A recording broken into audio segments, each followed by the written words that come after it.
Hello, Scott Narver. It's time once again. Jake Lloyd Bacon, time for what? You know what's better than the WWE Encyclopedia? No. You know what's better than a WWE Encyclopedia Part 3? No. You know what's better than a WWE Encyclopedia Part 7? Or what's better than a WWE Encyclopedia Part 10? Or what's better than a WWE Encyclopedia Part 13? No. It's a WWE Encyclopedia Part 14 today on Pro Wrestling Palskis. Oh, God, I lost my breath.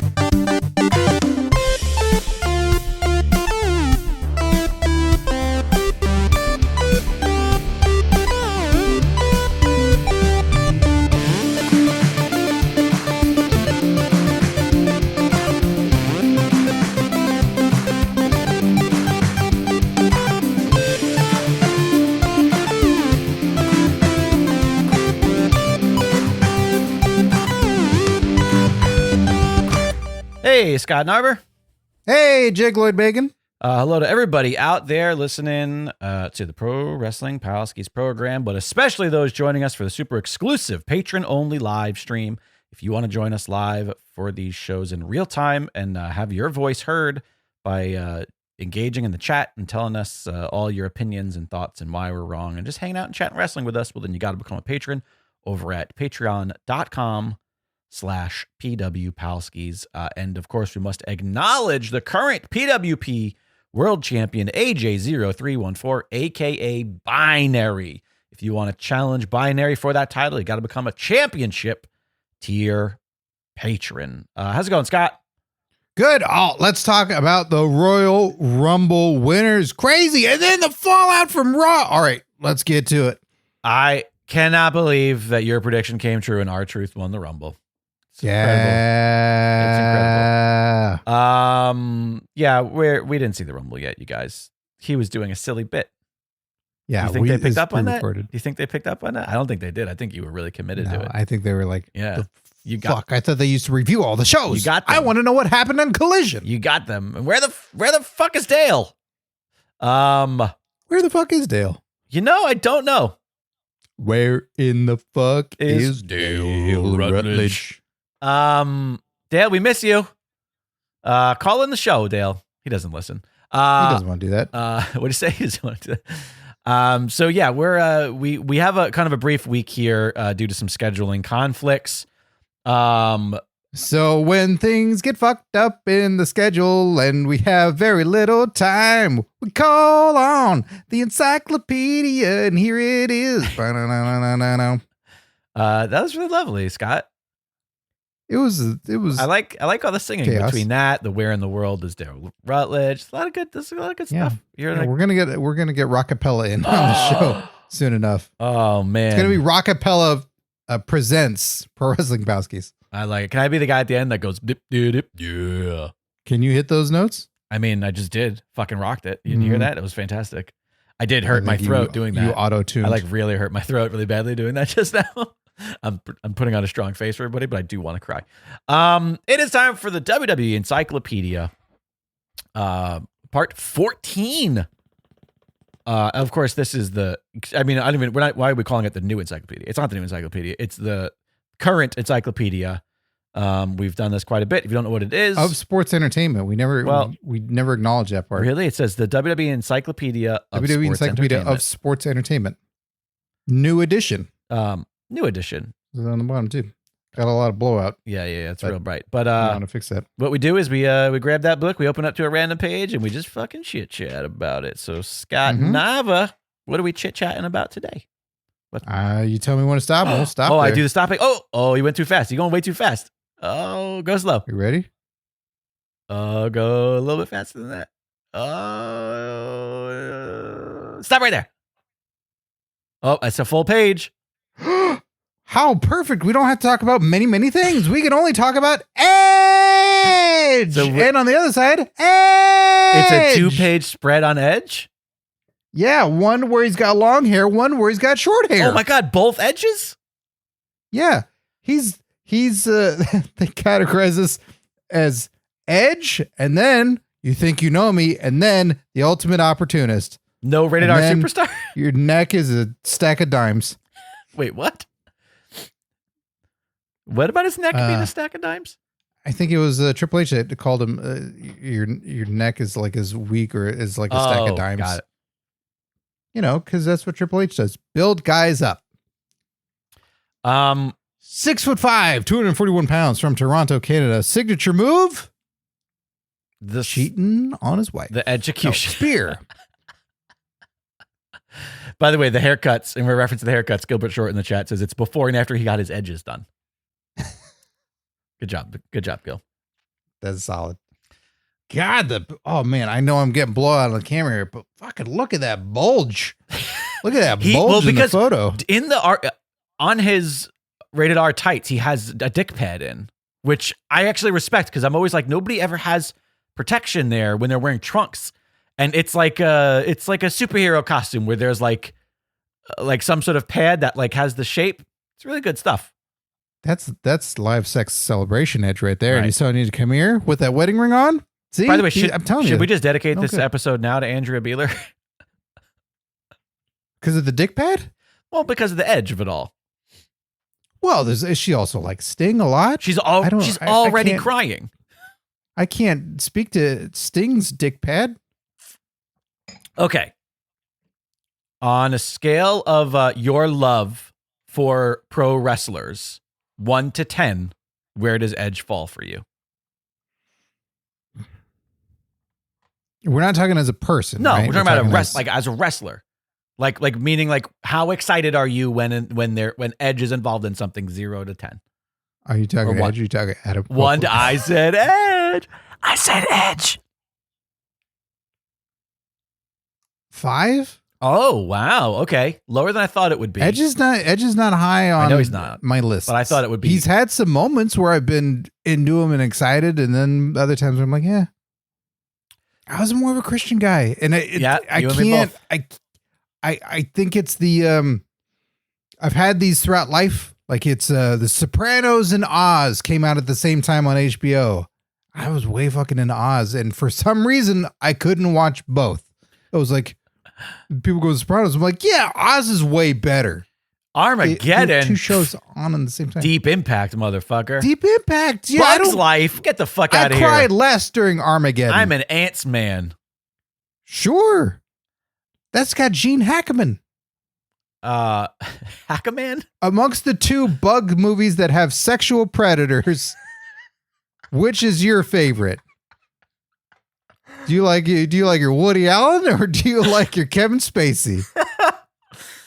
Oh no! Which one? Choose. I'm kind of I don't know why. Like I got that tribalism in me, or weird competition thing where I'm like, but I like this thing better. So, and then Edge is also disappointing me at times. Just I know as being a person, but also as a wrestler. For me, there's things like the whole fucking Vicky Guerrero thing. So yeah. Ugh. So for me, my experience with Edge is interesting because like Edge to me, he's definitely for me. He's like a 7. 7, you know what I mean? Okay. Like 7 or 8, somewhere in that range, 7.5. Like, I think I loved Edge and Christian so much during the Attitude, whatever you want to call it, you know, like during the rise of the 3 teams of the TLC and all of that stuff. They were such favorites of mine. I loved the Brood. I loved when they ended up being funny because they were fucking great at it. I loved all of that so much. And then I stopped watching wrestling. And when I started, as one does, and when I started watching wrestling, I love this. This is so great. I meant, you know, just like I became of a certain age where my interests and what was important to me, and also I didn't have television. I started traveling all over as a 21-year-old. Early cord cutter.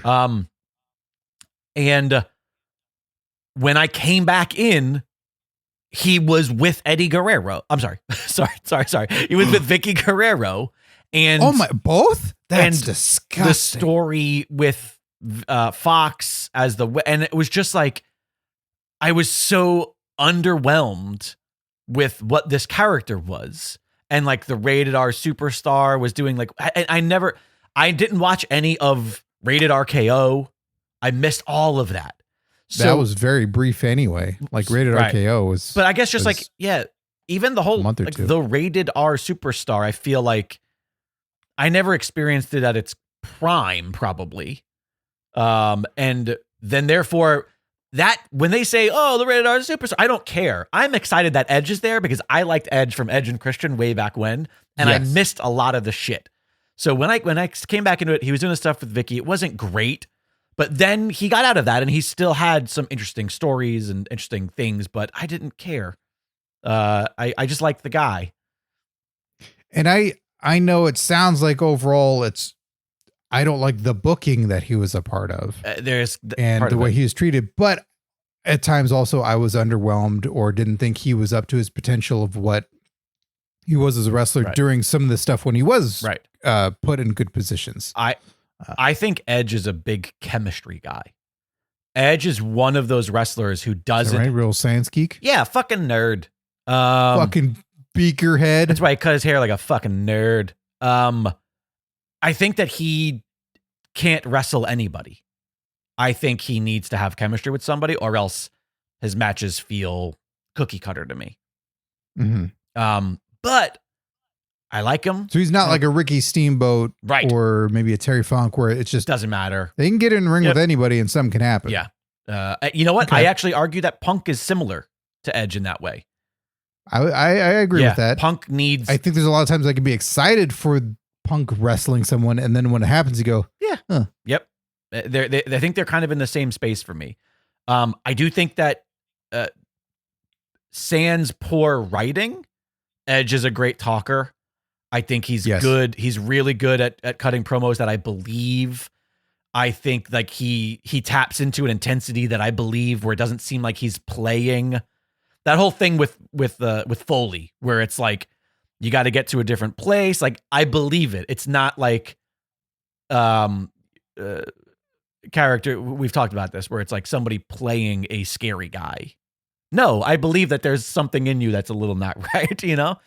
So because of that, I'm never disappointed when Edge is around doing something, because I like him. But I think I always have a level of reminiscing. What's what I'm looking for here? Affection? Yeah, no. When you think back to like greater times, what's that? Novelty or hard on. Yeah, exactly.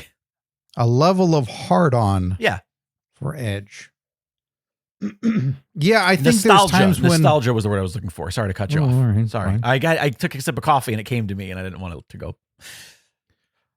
I think there are times when I'm a real big stickler for when people are crazy and they're not believably crazy. When he was, and this was during the Vicky Guerrero era of him wrestling, and then he's going to do the spear, and this is big in the telegraphing finisher days, and he's in the corner and going, come on, right. And I'm tearing my hair and I'm pulling it down, and I'm so crazy. Like, why? Seems like life's pretty good for you. Why are you so crazy? What is causing you to be so insane? Right. I think many of his other iterations of characters he was able to pull it off better. And I think there are times during the PG era, because that's when we got the PG era bullshit. Right. Other people were able to be more believable characters and be better suited for it. Right. I think he got put in such a bad position where he was the rated R guy. And in that was PG era. They were pushing the envelope. Like it happened right before it. Right. And then it got fucking neutered immediately. Right. When he had something going, and it could have been something really amazing. Yeah. But he didn't get to do it. And the idea of the Rated R Superstar lingered on when he was forced to change characters. Right. So I think that's unfortunate for him, but I agree with a lot of what you said of Edge and Christian was amazing. They were so funny. Good. They were so great. They made themselves stars when my brother and I didn't care. It was more the pretty boys. Right. Yeah. When it was the Hardys versus Edge and Christian, and it was just two guys fighting two other guys, that there's nothing there. I mean, when there's all these other interesting characters, like didn't give a shit. Moving on. But wasn't it the Brood though that sort of brought Christian in? Like they were vampires. I mean, I don't know. I'm arguing that they weren't just generic characters. Like they were pretending to be vampires. I thought that was as a goth, didn't care, but they couldn't pseudo talk. Goth kid. I was into that. Yeah, that's true. They couldn't talk. They weren't interested. Gangrel was interesting. He had the cup of blood. That's true. He spit out the blood. That's true. And then there's just two guys where it's like, they don't And they're not ready. I got Stone Cold, I got Rock, I got Mankind, I got Road Dogg, I got countless other people that are entertaining me, and you're not there yet, so I'd move on. But they fucking really came around, and then Edge, I got really into Edge during that initial singles run when they were at SummerSlam 2001 when they're putting him in the IC title spot, and I was chanting and cheering for Edge when a lot of other people were like, "Yeah, I'm not really feeling it yet." Right. And I agree with the Mick Foley stuff. That was outstanding stuff. I think him and Lita with all the Matt Hardy stuff, they put such a rocket on Edge and Lita. I feel it was never balanced. I feel like Matt never got to rise up and be something from that. Right. He just felt like the guy that, I got cheated on, lost my job. Yep, sorry. And then you got fired from your show and went to the other show. Right. That they made Edge such a fucking hated heel, and the duo of them and the real life stuff. Like, he did all that fantastic. You know what? Edge is the type of guy that we talk about where even when booking is bad or writing is bad, he never half commits. He is always all in. He does everything he can to make every angle work. And if he's handed a script, even if it's a shitty script, he's going to fucking do the best he can to, I mean, I feel like, I've seen his work in movies and TV. Yeah. He's trying. What was the movie he did with, was it Jamie Kennedy where they were cops? Bending the rules. Oh man. You don't have any rules. Did you see that? Of course I did. I didn't. Oh yeah, I saw that. He was from Louisiana, but there was nothing Louisianan about him. Because that's where they always shot, right? Yeah. Like that was the heyday, the Chaperone, all that shit was all shot in Louisiana. So how was it? I mean, how was he? I mean, you talk about chemistry. A long time How's his ago. Chemistry with Jamie Kennedy. I thought it was fine. He's fine. Edge is charming, and that comes across as any character you're going to write him. Whether or not he was hitting emotional beats or not, I don't recall. It was too long ago of a movie for me to remember that. But I remember being like, yeah, Edge was good in this. Well, he can certainly be charming. He can also be terrifying with that massive jaw and all those extra teeth he has in his mouth. Speaking of all the extra teeth, Edge was my fantasy casting years and years and years and years ago to play Eddie Brock in like a Spider-Man movie. I thought he would have been a great Venom just because of his giant face. I always thought his giant face. And also, like, he's big. Like, give him the buzz cut. Give him, like, the Eddie. Canadian Venom. Listen, what does it matter? He was Louisiana and fucking. He was going to say a boot. That's why it was going to matter. I'm sick of tired of hearing a boot. About Venom? Tired of hearing a boot Peter Parker. Yeah. That's what everyone would be like, oh. I wish it had been Toby Maguire. No, Topher Grace. But, with all this said, like, well worth the Hall of Fame. I mean, well worth all of the accolades he has. Is there a championship he hasn't won? Obviously, he didn't win like shit that came out after him or before him, but like, he was everything, right? He was a hardcore champion, wasn't he? He was fucking tag. He was world heavyweight. He was WWE. He was intercontinental. Was he US? I think he beat Cena. It was him and Cena US. Did they feud for the US championship? That was shit where I think it started to be the Survivor Series thing where it turned into he wins both by winning one of them against Test or something like that. I'm gonna look up his titles right now. It should be on the page. Decipher. This doesn't make sense to me. It's got the little logos. Some of them. There's a key in the front. If you go to the front page, there's a key what all the little logos mean. But I could also tell you them. If you hold them up to the screen, I could show you. You could tell me. There's too much blowout. We know this. No, if you just hold it up long enough, the camera will correct. I know there's Intercontinental. I know there's US. Okay. Does it say TT? Two sets of tag teams that are. So it's probably the World Heavyweight Tag Team Championship or the World Tag Team titles and the WWE Tag Team titles during the brand split. WWE Championship. World Heavyweight Championship. This is annoying. He had to be because he was on. Not just a picture of the current title. The tag team titles are what's pissing me off right now.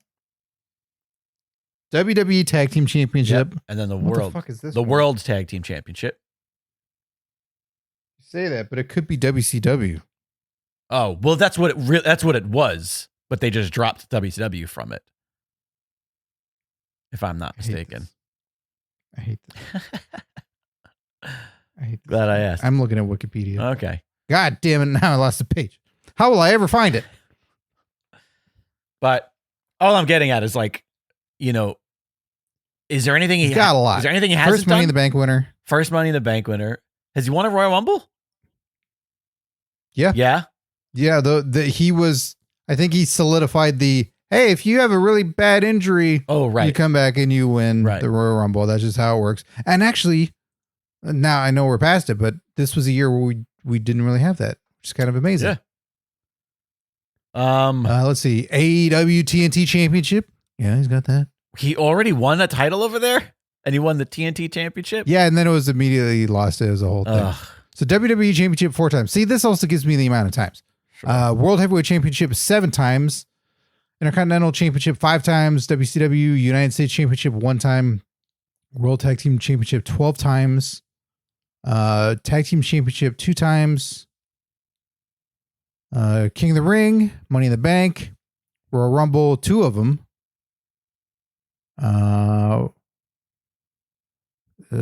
Bragging rights trophy. Holy shit. Doesn't get any better than that.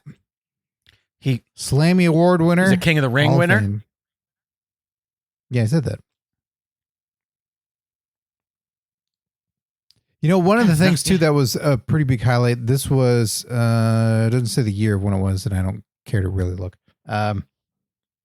When he did the storyline where it was Hogan had come back and he was Hollywood Hulk Hogan, and then Hogan became a face, and then to kind of change things up a little bit, and they had the Un-Americans, right? And then Edge was, I went to WrestleMania 6 and I was such a huge Hogan fan, and then they become a tag team for a little while, and they win the tag team titles together against the Un-Americans. So Christian is still involved, so he's still fighting Christian. I think it was Lance Storm. I don't think they did test wrestling for this match, but them fighting, like he's pairing up with his childhood hero and then winning the tag team titles. And you got to see Hogan just take it easy a little bit, let Edge do all the work. And I thought that was such a cool moment to watch the fan kind of still be a fan, get to work with their hero, win the tag team titles. They're still working them with their best friend. Christian's involved in all the thing, but he's, a villain. I thought that was a really cool story and done well, where it wasn't just the guy being a fan. Well, and they didn't turn on each other and fight and do all that. It ran its course. I thought was nice. Yeah, it was like a justified angle versus we just want to do this, and so we're gonna write it to fit. Yeah. Did you ever watch his Hall of Fame speech? Yeah, I had to have, because he went in the Hall of Fame the year that he retired, right? So I probably would have. It was the following year because he retired, and then it was immediately put right after fighting Alberto Del Rio, saying like, "Ugh, yep, I know. Never again do I want to wrestle someone who's just such a terrible person." So yeah, I quit. I definitely watched it live. Well, not live. I definitely watched it the day after it came out, after downloading it on Pirate Bay. Really? Yeah, that's how I used to do pay-per-views back then. Because I didn't, I didn't have any other means, and I sure as hell wasn't going to pay for it. Well, I feel like it was a year. When did he go to the Hall of Fame? 2012? Yeah. So that was around the time that I would have Monday night pay-per-view parties where I would download it on Monday morning. Sorry, ladies, full up. And then I'd invite every capacity. I'd pull out the screen and get it on the projector, and we just have a big Monday night pay-per-view party where I would just, stay off of Twitter and avoid all social media from Sunday night to Monday morning. Edge was the guy that just won the world title too many fucking times. Yeah.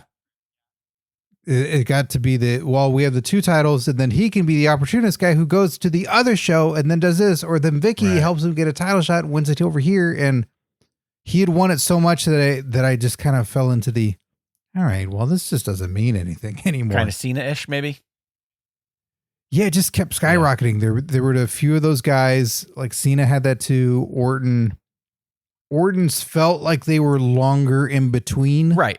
The title reigns, but the amount of titles racked up so fast where he became the, 12 or 13 time champ within a few years, and you go, all right. Right. It doesn't count. Yeah. Hold on to it for a little Right. bit. Yeah. But credit where credit's due. I think he, as much of a Benoit fan as I was at the time, and when they announced the Money in the Bank match, and you had all the competitors, and the premise sounded really intriguing. Edge was the right guy. Edge was the perfect foil for it. Literally, and they built the whole and the character execution, everything that they did with it, of Mr. McMahon coming out at New Year's Revolution and saying, "This is what's happening," and we had never seen a cash in. Yeah. There was no precedent for it. And Edge being the guy, how he does it, how he hands the briefcase over to Mr. McMahon. And thankfully, Mr. McMahon understood. He's not like a referee where he goes, "What? I'm sorry. What are you doing? What do you want to do? Well, I'm not going to carry your luggage." And it being Cena's fucking all bloody and stuff from a chamber match, and Edge being a guy with a spear. I think it was especially good that it's a running attack move, that it wasn't, oh, hold on, I got to cinch in a thing. Yeah, exactly. Yeah. Do a thing to you. Or lift you up off the ground. Yeah. He was able to capitalize on that opportunist character. Right. And be that guy. And I think he did such an amazing job of he sold it. of that first cash in, because really he set the bar at a point where we all immediately understood what this meant moving forward. Yeah. This became shocking. This became crazy. Exciting. Yeah. Yep. That this can change how world titles are held, because he won this thing and then he cashed it in, and this is how they can all be from then on. Like the Seth Rollins moment would have never been cashing in on Mania, or the countless other ones that we've seen. And it's maybe to a detriment at this point, but that is still one of the craziest moments in WWE history of cashing in that Mania. Yeah, absolutely. Against Cena. Oh, gotcha. That one as well. Yes. Yeah. Do you have like a top few moments of Edge's career that you can think of? Like when you think of Edge's, it's like that match or that moment. That moment's definitely up there for everybody, obviously. But live sex celebration, it's fucking insane. That's got to be one of the most immediately talked about. Like when you talk about Edge, like a live sex celebration, because it's just like so insane to me. Like that they were like, that's what we're gonna call it. Yeah, I won the title, and I'm gonna fuck on Raw. Fuck my girlfriend. I'm going to fuck my girlfriend on Raw in front of everybody. Where? Like on the stage? No. Oh, like backstage? No. In the ring. Put a fucking bed in there and I'm going to fuck in the ring. Make sure you get the mood lights title. I don't want all the ring lights on. Come on. I mean, I still have to perform here. And people shamed Paige for this.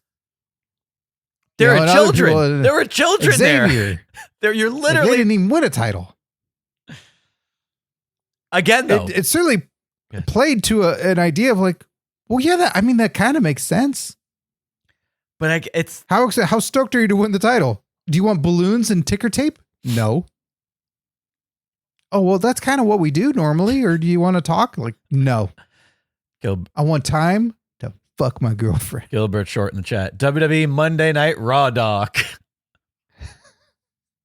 Now that would have been a good opportunity to teach children about safe sex. It would have, if he would have been like very largely like, and he pulled out a prophylactic and he opened the thing, like very like, look, be good, that kids. Still could have fallen into the realm of Good Health and Fitness by Simon Dean. I feel he could have come out. Yeah, that's a strange one. And also, by the way, it was the main event of Raw. Yeah, it wasn't like, it was a fun mid-segment opening segment. No. They were like, tonight, in lieu of the wrestling matches that you come to see in a wrestling show, these two people are going to have sex. Oh, well, I think I'll stay to the end of this show. I don't, the reality is of all of the like, something to wrestle with and all of the like podcasts where people talk about the booking, I don't think I've heard people tell that story, people who were a part of it. I don't think I've heard Edge do interviews about it. I'm sure he has. I just haven't heard them. I want to look that up because I bet you there's some funny stories about going into that being like, what are we doing exactly? Yeah. And the fact that, that If you're aware, you see that there's no dick pad. no, Which I'm shocked by. You got 15,000 people in the crowd, and everybody's watching, and there's still like, hey, are we doing this? There's a party that's going, yeah, we're ready. And you're going, hold on, it's a show. Hey, ease up here, buddy. That's pretty wild. If you know of any really good stories or interviews, people talk about this, please post it in our Discord. Yeah, definitely. So that's a moment. Yeah, what about for you? I mean, I gotta go, but let's go back and forth. Here. I mean, you got to go to like the big. I'm always going to go to the beginning because that was where I was the most invested. Is the Sexton Hardcastle TLC? Yeah, Sexton Hardcastle. That was what my sign said. Because I thought I was so cool and indie. But yeah, the Terry Invitational. Them and Hardy's, the tag team ladder match with the big old bag of money, and them coming out the next night on Raw and not even recalling that they've ever had a live mic before because Gangrel did all their talking. Having him just say like, it was an honor, and like putting his hand out. Like I still would think about that. Like that, I feel like that moment. And then after they shake, the way that they kind of look around, the fans are all cheering for them, and like, fuck, that moment to me is like, that was when the career like truly began. After all your hard work to get to this point, now you're here. Now make some shit happen, and then them winning the title in the first TLC with the table that clearly was reinforced, but we're on pretend like we didn't see it on the bottom. The triangle ladder match. Yeah. Oh, I'm sorry. You're right. It was not the TLC. It was the triangle. WrestleMania 2000. It's before TLC. It's a triangle ladder before match. They decided to add in chairs to the mix. Before they figured out like, hey, we can market this and have a crafty name for it. I mean that's one of my favorite moments for sure. Yeah. It's also an ENC moment. Joe C, if you recall, who used to be with Kid Rock. Okay. At first I assumed it was a Mean Street Posse guy. I was gonna be like, is he from the Mean Street Posse? Joe C. No, I wish. But do you remember Joe C? Joe C rapped along with Kid Rock like a little person. I've tried to put any Kid Rock stuff out of my mind forever. Joe C. Yeah, but not the person Kid Rock. Yeah. He looks familiar. Sure. So Joe C, he used to be in some of the songs and stuff, and he was a huge fucking wrestling fan. Huge. Mm-hmm. And they did a thing where he was on a Raw, and I don't think it was a SmackDown. I think it was a Raw. And I think there was a whole thing with the tag team titles, and it was they're fighting Too Cool, and they were out there with them. But then ENC gets super fucking mad at Joe C and throw a trash can on him. I think hit him with a hockey stick, if memory serves. Like, Canadian. And then they threw him in a dumpster. Okay. And that was so fucking funny to me that Edge and Christian got so mad at Joe C. They didn't go after Kid Rock or anything. They went after Joe C and did all that to him. Amongst all the funny stuff they did, that was just another level of absurdity and hilarity.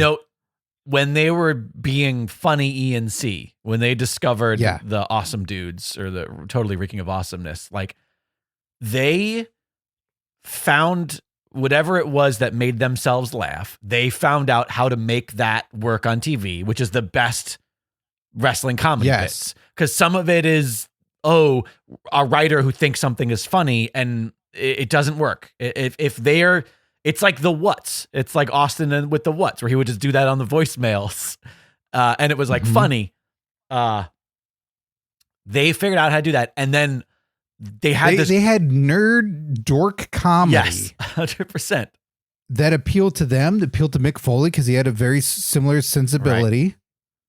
And they played into each other. And then Kurt Angle. That's what I was going to get at was that they found out that works for each other. And then what was great is it had this gravitational pull that anybody who would do something with them would immediately be taken care of and like be part of it. And even though there were occasionally people who would come in and would were forcing it and they didn't have it themselves, because they were with Edge and Christian, it worked. But Foley and them, the best. When he was the commish,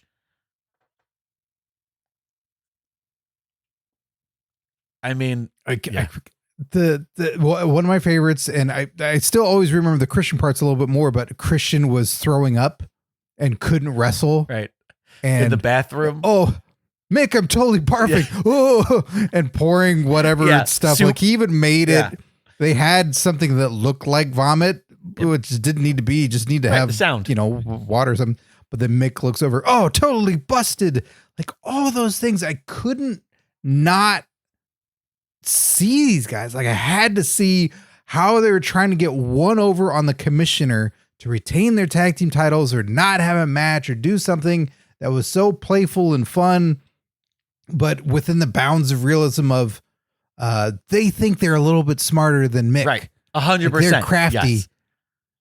And they don't want to do it. And Mick was a little bit smarter than them. Like they were such good and fun TV. And then to see that, then I think another favorite moment of mine that was a defining moment for Edge was, I'm trying to remember, I think it was a Taboo Tuesday, not a Cyber Sunday.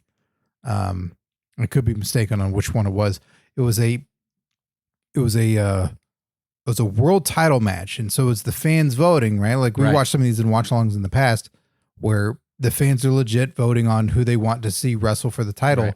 And Edge was one of the people, and it felt like, oh, the crowd is going to unanimously vote for Edge because he hasn't fought for the world title, or maybe he did once, and this is the time for them to go for him. And all the stipulations always felt like, when they get to vote for something, it's like, do you want to see a normal match? You could vote for that. Do you want to see a 5 count match where the referee has to count to 5? Or do you want to see a flaming, exploding barbed wire death match? Like, no shit. Was the third thing? Right. And it felt like, oh, you've seen this dude. The other one was Shawn Michaels or Edge. Right. I was like, yeah, you want to see Edge. Yeah. They voted for Shawn Michaels. Yeah. And that became that catalyst of you voted for Shawn. Yeah. You didn't vote for me. The turn happened, but it was a gradual turn, and it was the real organic one where like Foley, when he was in the steel cage, and it's like, you chanted for Austin. Right. You didn't chant for me. Right. You chanted for Rock. You chanted those moments where the fans turned on me. Right. That when he did that promo, and then when he was doing that, like that for Edge was cool. Cause then they go back and show that moment of Shawn is picked in real time, and Edge kind of goes like, oh, right. Okay. All right. Go get him. Right. And that was such a cool, planted. real moment of, I like this. This is real. Well, speaking about things feeling real and being real, I think one of my all-time favorite Edge moments has to be Rumble 2020. I think it's one of the greatest Rumble moments of all time when his fucking music hits after retiring early because of his injury while champion, never getting to like properly go out on his own terms. That fucking music hitting and him coming through that smoke, and like, I mean, I'm getting well done. I'm like, fuck, I'm just like Andrea here. I mean, like, it was so fucking good. Stones. It was so emotional, and it was just so good, so exciting. I couldn't believe it. I popped so big. I mean, like, that's one of those like hands on your head sort of, I can't believe I'm watching this happen. And I didn't know any of the rumors. I know some people were like, oh yeah, we knew he was cleared. You know, there was some of that shit. I didn't fucking know anything. I had no idea that music was going to hit. And when it hit, I went, you could have been told, you could have forgotten easily. And then he came in and they missed his very first fucking spear back in WWE in fucking 10 years. And I laughed my ass off, but with joy. Not because I was mad, but because I was like, yeah, fucking welcome back to WWE. I love you, bud. But that, to me, that moment is going to be etched forever as like one of the greatest Royal Rumble moments of Edge's music, and him coming back out, and him and that return is just so fucking good.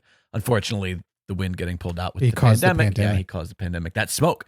They don't know that that smoke spread COVID throughout the whole fucking arena. Is one of the greatest moments for Edge for you the greatest wrestling match? No. But you know what, though? I don't think it's not memorable. I don't look back at that match with like a ton of disdain. They were in a very difficult position. They were trying to do literally anything different and unique. And for one of the things that was on the show, whatever. I kind of look back and I give a lot of the pandemic stuff kind of a pass of like, yeah, it wasn't good, but what else were you going to fucking do? Try. Yeah, I don't know. I think it did try. Still do good stuff. I don't know. I thought they tried something, and I don't look back at it with disdain. I think that one Memorable. was still like they're trying for a good match, but I think they not the wrestlers, but I think the marketing of that was, well, you're doomed. I mean, it's more memorable than the fucking Mania match that just went on forever. Tomato. Yeah, that's fair. Well, he's got a lot of great moments, and he's the crazy modern medical miracle where he continues on in a full Adam Copelandness, and as of this recording, he's still fully functional. Hopefully that remains. Have you at all been excited about Adam Copeland in AEW? I am legit excited for him to get paid a shit ton of money. Same. I'm excited at the idea of him wrestling Christian. I've seen how they've Russo'd it up, and so they've gotten away from just, I wanted to watch those two guys do a thing. And the idea is there. I watched him cut a promo the other day, and I'm like, oh, that's neat. Oh, you're gonna wrestle that guy? I don't know. When he debuted, I was excited. I watched it. I was like, oh, this is fun. It's interesting. I liked the story. I liked go play with Uncle Jay. I liked all the real world stuff that he was trying to talk about. Like, why would you leave WWE? And it's exciting to have, this is like a Taker kind of guy. Like, this guy's just been WWE his entire life, and to have him go and do something with AEW, and it's exciting and unique. And I just kind of immediately lost interest because it didn't seem like what they were doing didn't really seem to matter. And it didn't really seem to be like a story that's helping. I don't know. It's good for, Christian. It's good for both of them to be able to do that. And, it's like we talk about the consistent problem with AEW, the follow through, but I think there'll still be some key moments and some key matches that will have from there that you can look back and go, oh yeah, sure, this is a WWE career, but like you got to check out these 3 matches he had in AEW. Like, this was sick, or you never thought he was going to wrestle these guys. Like at the time of this recording, I know he's going to be fighting Minoru Suzuki, which I'm not particularly excited about. He sold it pretty well. It's interesting, but it's one of those things where because he's not in WWE, it's like, oh, all the dream matches, Edge versus insert non-WWE wrestler here. But it seems like I would prefer there to be a story that's longer for some of these matches, and this one specifically, after the last couple of Suzuki matches I've seen, I'm like, I don't know. Like I said, I'm just kind of apathetic towards it. He's a little old. Yeah, he's a little broken. I'm a little apathetic, and I think there's some definitely on paper. I know you're more of a story guy, and the story is nice when I can get it, but I feel like sometimes bell to bell that can be enough for me. You got Joe. I mean, that's Edge and Joe would be fucking great for sure. You got Edge and Darby could be cool. There's a lot. So I don't know. Is he a guy that's just ever going to reasonably stop? I mean, I think so. I think he will, because he has already stopped once before, but not his choice. I know, but that's what I'm getting at. I think he's smarter. He's not Taker. He's not Foley. And he's definitely not someone like fucking Flair. You know what I mean? Like, I think that he's Edge versus Flair. He's such a dad and a family man. He's got, at any given point, from what I've heard, like, it's so, we talked about this. It seems like everybody in AEW or the fans all want him to shit on WWE, and he like won't do it because he's like, why would I? Like, everything was great. I think that he can at any given play it out. At any given point, he can go back and do a spot here and there, or do something fun. He could be, he's gonna be what Rock is doing now. He can do in 5 or 6 years from now, and just come for 1 week or whatever. But I don't see him spending a ton of time at AEW.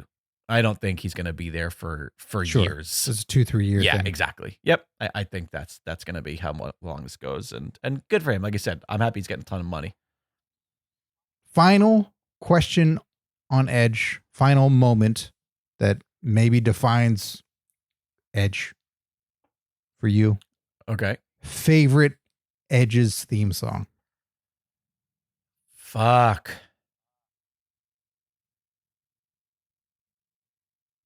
That's really tough. You've got The Brood. The Brood is really good. You got Rob Zombie's Don't Never Gonna Stop I Me. didn't like that for him. I don't know. It was. You got the Alter Bridge. I think this is an unfortunate reality of association by like longevity. I think the song is it Alter Bridge, the current one? That's the one. That's the yeah. You got the You Think You Know Me. The original Edge plain. Yeah, I think the Alter Bridge song is the best because I think it's just gonna win by association. It's really good. It's got great sounding. It's got a great break in the middle there. It's got it has like a passion the way that even though I can't understand a fucking word he's saying. It's still outside of on this day I see clearly that Edge is gonna wrestle. Yeah, there we go. My neck, it hurts. But the doctor said I can go. It's that's a good tune. That's good for him. And there's a solid tune. It has like a passion to it. That it gets you amped. It's a good wrestling song. It matches his manic, crazed energy. 100%. It matches him to a T. Yes. I do like that Never Gonna Stop Me music. Yeah, I don't know. It was just weird for me.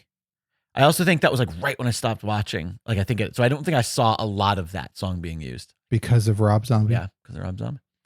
I was like, using pop music as wrestling themes, that'll never work. I was like, Jim Johnston or nothing. Oh, man. Well, we do have to get going. Apologies for a slightly shorter show this week, but we wanted to give you a little something versus giving you nothing. And that'll do it for... And hey, that doesn't stop you listeners from always talking about Edge. Yeah. You can talk about Edge in our Discord. You can call up, leave messages on the hotline. What? 747-666-5606. Maybe you got some Edge moments you want to discuss. Keep the conversation going. That was pages 110 and 111. I was just about to ask what pages those were.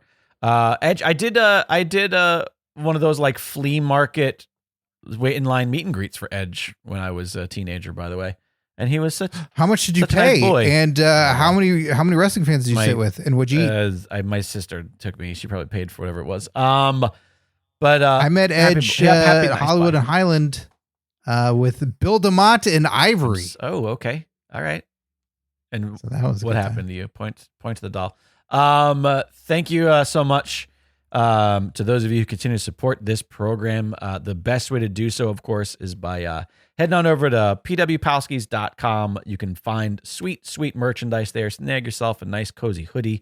Snag yourself a hat, a mug, iPhone case, t-shirts. You got Hot Dog Mania should be running wild all over the shop right now. And there you can also find a link to the Patreon where you can sign up to become a patron at just $5 or $10 a month. Or if you'd like to be a championship patron, you are entered into the monthly Palski Championship Battle Royal, where you can be the PWP champ. We do those drawings every single month. Let me look at the calendar. Next week, AJ0314 will defend his title in that championship battle royal. So you better head on over there right now and become a championship Palski if you'd like to win. And that'll do it for this week's program. Scott, before we get out of here, we need to thank our current Palskis. Yes, the only show that hands out Retribution names as well as maximum male model names because we demanded it. So thank you to AJ0314, aka Binary, aka Matrice69, aka the current PWP champ, Alex Pierce, aka Figs, aka Zetoys, Alice Raider, aka Invasion, aka Yves Joie, Andrea Beeler, aka Pollen Hate, aka Achu Detest, Curtis Mason, aka Hurtus, Gilbert Short, aka Goliathon, aka Batal Under Ruse, Matt Slama, aka Spitz, aka Jakara Lover, Michael Beltran, a.k.a. Limestone, a.k.a. La Natural. Miguel Diaz, a.k.a. Bipod, a.k.a. Too Much Husk. Mike Lucas, a.k.a. Hackensack, a.k.a. Luger Testicle. Suicide, a.k.a. a.k.a. Tim Bemis, a.k.a. War Trek, a.k.a. Tussle Quest. Tim Redbeard, a.k.a. Blood Fuzz, a.k.a. Blue Diffuse. Tom Hader, a.k.a. Cupid, a.k.a. Cherub. And Tony Griggs, a.k.a. Big Griggs, a.k.a. Grand Grisois. Thanks to each and every one of you for your continued support of the show. We do sincerely appreciate you helping us keep the lights on here. That'll do it. Find us on the social media at PW Palskis. You can find me at Jake Lloyd Bacon. Scott is at Scott Narver. Thanks again. We hope you had fun hanging out with us. It's always a blast hanging out with you, the Pro Wrestling Palskis. Internet! I'm Coy Jandro, a Bostonian who loves pop culture, comic books, and people. And I host Coycast. It's a podcast about all those things. If it fits in on a con floor, we talk about it on Coycast. Myself and producer Jake do previews, reviews, deep dives, and tinfoil hat theories about everything from movies, TV, and the comic books themselves. I also like to dish out comic recommendations from my 100-plus pull list a week so you know what's best to buy. So join us, True Believer, on Coycast.com or wherever you're listening to this podcast right now.